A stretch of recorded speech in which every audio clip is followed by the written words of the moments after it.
Hello friends, welcome to doctor Kumar homeopathy. मैं doctor Saurabh Kumar आप सभी का स्वागत करता हूं। आज हम बात करने वाले हैं माइग्रेन के बारे में। माइग्रेन यानी सर दर्द। सर का दर्द बहुत ही कॉमन बीमारी हो गई है, ख़ास तौर से घर की महिलाएं इससे बहुत ज़्यादा पीड़ित रहती हैं। तो पहले तो हम ये जानें माइग्रेन होता क्या है। अगर सर का दर्द कई वर्षों तक, कई महीनों तक लगातार चलता जाए तो उसे हम माइग्रेन कहेंगे। माइग्रेन के साथ बहुत सारे कुछ लक्षण आते हैं। ज़्यादातर देखा गया है माइग्रेन यूनिलैटरल यानी एक तरफ का होता है, लेकिन ऐसा ज़रूरी नहीं है कि दोनों तरफ दर्द हो रहा है तो वो माइग्रेन का दर्द नहीं है। माइग्रेन का दर्द जब भी होता है वो अपना एक ओरा बना के चलता है। माइग्रेन के साथ और भी बहुत सारे लक्षण होते हैं, जैसे बहुत तेज़ सर दुखना, उसके साथ जी मचलाना, उल्टी होना, बोलने में दिक्कत होना, उसके साथ सर में नमनेस और टिंगलिंग होना, कई बार दर्द का ऐसा करैक्टर होना कि सर दर्द से फट जाएगा। और जब आदमी को अटैक आता है इसका माइग्रेन का, तो उसको बहुत तेज़ रोशनी, बहुत तेज़ आवाज़, शोर, ये सारी चीज़ें उसको बर्दाश्त नहीं होती बिल्कुल भी। ये किसी भी उम्र में हो सकता है, किसी भी जेंडर में हो सकता है। तो माइग्रेन की कोई ऐसी स्पेसिफिक एज या जेंडर नहीं है। जब भी माइग्रेन स्टार्ट होने वाला होता है तो मरीज को 2 से 3 दिन पहले एक ओरा क्रिएट होने लग जाता है। उसको ऐसा मालूम पड़ने लग जाता है कि उसको 2-3 दिन में बहुत तेज़ सर दुखने लग जाता है। कुछ एक लक्षण आते हैं 2 दिन पहले से अटैक के।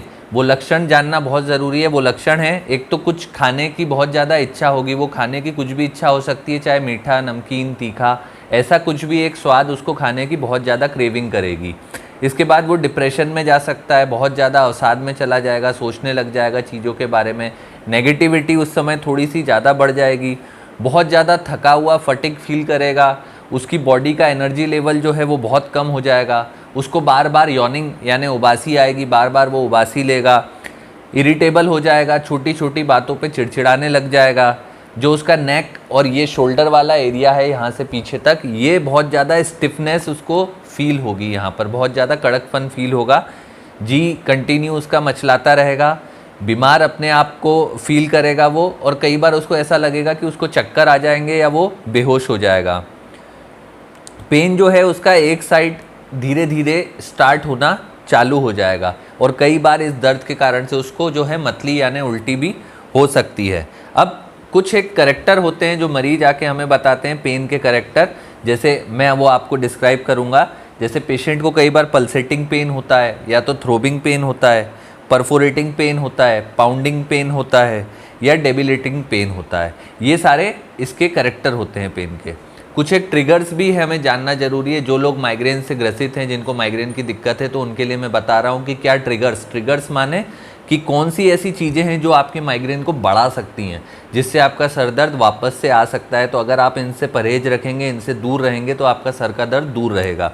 बहुत ज़्यादा तेज़ रोशनी में अगर आप जाएंगे तो आपको माइग्रेन की शिकायत हो सकती है। ऐसा मौसम जिसमें या तो बहुत ज़्यादा सीवियर गर्मी पड़ रही हो या बहुत ज़्यादा एक्सट्रीम में ठंड पड़ रही हो, तो भी माइग्रेन वापस से आ सकता है। अगर शरीर में डिहाइड्रेशन की कंडीशन बन जाए, यानी पानी की कमी हो जाए शरीर में, तो भी माइग्रेन की शिकायत हो सकती है। महिलाओं में ज़्यादातर देखा गया है, जब महीना आता है तब हार्मोनल चेंजेस कुछ बॉडी में होते हैं, उस समय माइग्रेन का जो अटैक है वो आ सकता है।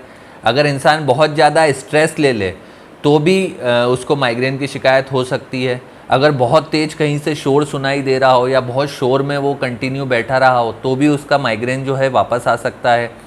खाना अगर उसने स्किप कर दिया, जैसे दोपहर का खाना नहीं खाया या रात का खाना नहीं खाया, तो उसके कारण से भी कई लोगों को माइग्रेन हो सकता है। स्लीप पोजीशन में अगर चेंजेस आ जाए, जैसे अगर वो सोता है तो उसका जो सोने का समय है उसमें अगर कुछ इरेगुलरिटी आ जाए, तो भी उसको माइग्रेन हो सकता है। कुछ एक ड्रग्स, दवाइयाँ ऐसी हैं जिनको खाने से, जैसे कि ओरल कॉन्ट्रासेप्टिव पिल्स हैं, इन ऐसी हार्मोनल मेडिसिन खाने से भी माइग्रेन जो है वो आ सकता है। कुछ बहुत अनयूजुअल सी स्मेल अगर आदमी को आए, जैसे बहुत तेज़ खुशबू आए या बहुत तेज़ बदबू आए, तो भी माइग्रेन जो है वापस आ सकता है।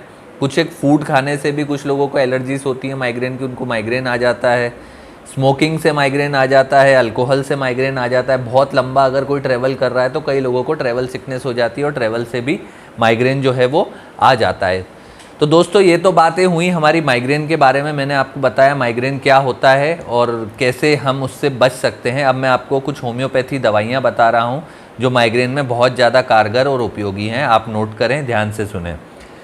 सबसे पहली दवाई है ग्लोनाइन। ग्लोनाइन में अगर बहुत ज़्यादा वाइन का यूज़ करने से किसी को सर दुखता है तो उसमें हम ग्लोनाइन का इस्तेमाल करेंगे। उसके साथ उसको मतली भी होगी यानी उल्टी भी होगी और आँखों के आगे धुंधला धुंधला दिखाई देगा। अगर ऐसे लक्षण किसी मरीज को आए तो हम उसे ग्लोनाइन दवाई प्रिस्क्राइब करेंगे।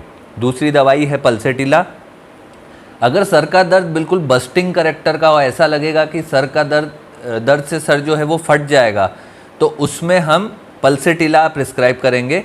पल्सेटिला का सर का जो दर्द है वो ज़्यादातर वन साइडेड होता है, एक तरफ होता है, और उसके साथ साथ जी मचलाना, उल्टी आना, ये लक्षण जो हैं वो बने रहते हैं। तीसरी दवाई हम बात करेंगे सेंग्विनेरिया। सेंग्विनेरिया ज़्यादातर महिलाओं में जो सर का दर्द होता है उसमें सूट होता है और ज़्यादातर मेंसेस के समय उसको सर में दर्द होता है। उसके सर के दर्द का जो करेक्टर है वो इलेक्ट्रिक शॉक लाइक पेन होगा, ऐसा लगेगा कि तरंगे उसके सर में करंट की आ रही हैं, वैसा दर्द उसके सर में रहेगा। और उस सर के दर्द के साथ साथ उसके शरीर में भी दर्द रहेगा और कानों में भी दर्द रहेगा। ये बहुत पिक्यूलियर सिम्टम है सेंग्विनेरिया का। इसके बाद आती है बेलाडोना। बेलाडोना जो है वो उसमें पेशेंट को ऐसा लगेगा उसका सर में कुछ बहुत ज़्यादा रश ऑफ ब्लड, यानी सर एकदम भर गया है, पूरे शरीर का जो ब्लड है वो सर में आके भर गया है और बहुत सेंसिटिव हो जाएगा नॉइज़ से, स्मेल से, सारे जितने इंप्रेशन से उन सब से सेंसिटिव हो जाएगा। अगर ऐसा मरीज हमें मिलता है तो हम उसको बेलाडोना प्रिस्क्राइब करेंगे। उसके बाद आती है जेलसीमियम। इसमें जेलसीमियम में ज़्यादातर अगर किसी को कंजेस्टिव हेडेक हो तो उसमें बहुत जल्दी आराम मिलता है और ज़्यादातर ये बेस ऑफ हेड पे होता है सर का दर्द। अगली दवाई है हमारी इग्नेशिया। इग्नेशिया में अगर हम हेडेक देखें तो ज़्यादातर इमोशनल अपसेट, यानी कोई दुख, अवसाद या कोई ऐसी समस्या, उसको कुछ ऐसी खबर मिल जाए जिससे वो बहुत ज़्यादा ग्रीफ में चला जाए, दुखी हो जाए, तो इग्नेशिया दवाई हम यूज़ करेंगे ऐसे केसेस में। इसके बाद बात करते हैं हम आइरिस वर की। आइरिस वर में जो माइग्रेन है बहुत ज़्यादा इंटेंस होगा और आदमी को बहुत ज़्यादा धुंधला दिखाई देगा, उसके विजन पे सबसे ज़्यादा असर पड़ेगा। उसका जो दर्द है वो एक्सटेंड करेगा, चेहरे सर से चेहरे तक आएगा और चेहरे से दांतों तक उसका दर्द जो है वो एक्सटेंड कर जाएगा। उसको सर दर्द के साथ उल्टी भी होगी, मतली भी होगी, तो हम उनको आइरिस वर दवा देंगे। इसके बाद नट्रम्यूर की बात करते हैं। नट्रम्यूर बहुत अच्छी दवा है माइग्रेन के लिए। नट्रम्यूर ज़्यादातर उन मरीजों को दिया जाता है, महिलाओं में जो स्कूल गोइंग गर्ल्स होती हैं, प्यूबर्टी एज में होती है, उस समय अगर लड़कियों को माइग्रेन होता है तो उसमें नट्रम्यूर बहुत अच्छा काम करती है। नट्रम्यूर में एक बहुत खास पहचान होती है कि उसको नमक खाने की बहुत एक्सेसिव डिज़ायर होती है, उसको नमक खाना बहुत पसंद होता है। तो हमें नट्रम्यूर का मरीज अगर पहचानना है तो हम उससे उसका खाने का स्वाद पूछेंगे, उसके खाने के स्वाद से हम पता कर लेंगे कि मरीज नट्रम्यूर है कि नहीं। माइग्रेन जो है उसका बहुत ज़्यादा अपसेट अगर वो होगी, इमोशनल होगी, तो एकदम से उसका ट्रिगर वो करेगा माइग्रेन, उसको माइग्रेन होने लग जाएगा और ये ज़्यादातर महीने के आसपास ही नट्रम्यूर में सर का दर्द बना रहेगा। एक और ख़ास करेक्टर है नट्रम्यूर में, जब उसको सर का दर्द होगा तो वो पेशेंट आपको आके बताएगा कि उसको ऐसा लगता है कि उसके सर पे बहुत सारे छोटे छोटे हथौड़े उसके सर पे पड़ रहे हैं, वैसा करेक्टर का उसका सर का दर्द रहेगा। फिर हम बात करते हैं नक्सवामिका की। नक्सवामिका ज़्यादातर हम बोलते हैं, हमने सुना होगा आम भाषा में हम बोलते हैं गैस्ट्रिक हेडेक हो गया, यानी गैस होने से सर का दर्द हो गया, गैस होने से सर में दर्द चढ़ गया। तो अगर ऐसा माइग्रेन का केस हो जिसमें गैस्ट्राइटिस हो रहा हो, साथ में गैस की प्रॉब्लम हो रही हो, तो नक्सवामिका बहुत अच्छी दवा है, हम उसे नक्सवामिका देंगे। उसमें जी मचलाना और जीआईटी बहुत ज़्यादा डिस्टर्ब अगर मिलेगा माइग्रेन के साथ तो नक्सवामिका बिल्कुल प्रिस्क्राइब की जा सकती है। फिर हम बात करेंगे सीपिया की। सीपिया में भी ज़्यादातर फीमेल ओरिएंटेड मेडिसिन है। फीमेल्स में ऐसा दर्द जो लेफ़्ट साइडेड ही ज़्यादा होता हो और उसके साथ उसको बहुत ज़्यादा वीकनेस, कमज़ोरी, थकान, जी मचलाना बहुत ज़्यादा एक्सेसिव और बहुत ज़्यादा दुखी, ऐसे पेशेंट्स को हम सीपिया देंगे। तो दोस्तों ये बात थी आज हमारी माइग्रेन के बारे में। मैंने आपको माइग्रेन के बारे में पूरी जानकारी दी। आपको मेरा वीडियो कैसा लगा ये मुझे ज़रूर बताइएगा। अगर आपको मेरा वीडियो पसंद आया हो तो प्लीज़ इसे लाइक, सब्सक्राइब और शेयर कीजिए।